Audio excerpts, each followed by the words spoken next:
Yeah, I think, you see, it's very good to say that separate administration is not going to resolve the issue. But the counter argument can be, raised around moral, legal, political, or constitutional basis, right?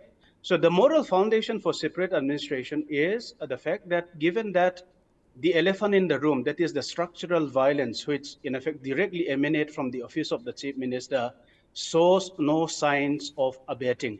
And given that the Hill communities, especially the COCOMI communities, have been pushed against the wall, there is nothing left but the Hobson choice. Given that the analogy that is in effect circulated very widely in the social media is that how can you possibly think about living together with your antagonistic others, quote unquote, who possibly come to you in the form of a very greedy, or a very hungry lion, case inside. And you invite someone outside the case, to come in to enter into peace negotiation.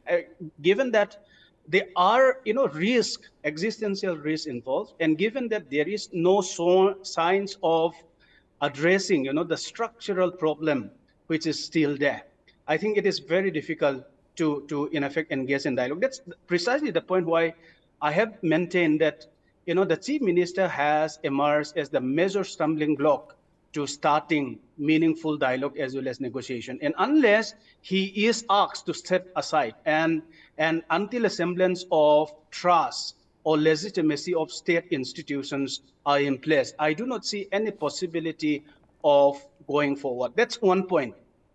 The second point is that to suggest, for example, that development should resolve and address all these issues is again a little bit misplaced, because it has to be nuanced within the structural context in which institution and democratic frameworks operate in the state. The data that I have, in fact, which was generated with great difficulty and which is getting obsolete, is the 1994 data, for example, in a state which has 80,000 odd, employees. Only 17.4%, that is 13,900, are from the scheduled tribes.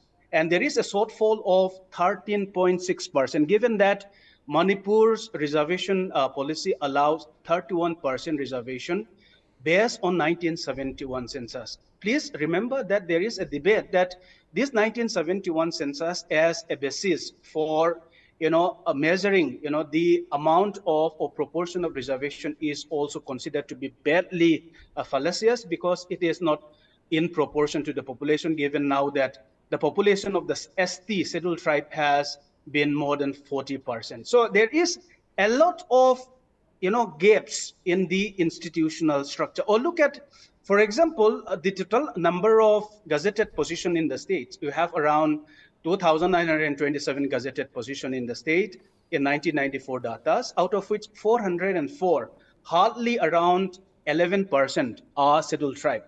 And the kind of narrative that you get bandied around and get distorted around is that the scheduled tribe had over preponderant representation, not only in terms of employment or in terms of the number of officers that they have. I think this is a bit misguided and distorted, because if you really look at the hard facts do not square up with the kind of political rhetoric or political narrative that is built around.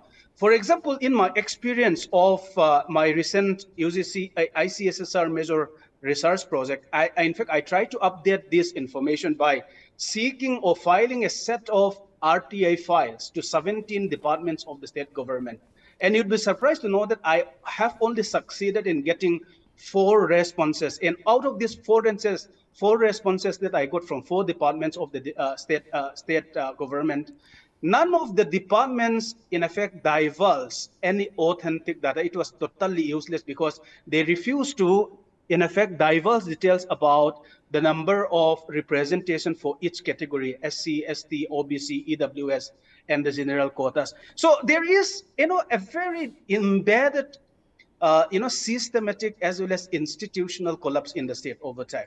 And that is precisely where all this, disenchantment, dissatisfaction, resentment against government, legitimacy or trust is played out over the years. And given that the government government policies from, especially since Biren Singh took over, somehow in effect continue to be dictated by a rancorous debate amongst vigilante groups, given that all these vigilante groups have their very vested political interests, which are either ill-informed or deliberately distorted to build up a particular political narrative which fit into integrationist as well as majoritarian agendas. So I think until you allow vigilante organization which are backed up by proscribed militant organization based in the valley, the kind of political discourse that you get in Manipur would be lopsided, and it would not address, because after all this violence have the constant characteristic of an institutionalized riot system. The state has been central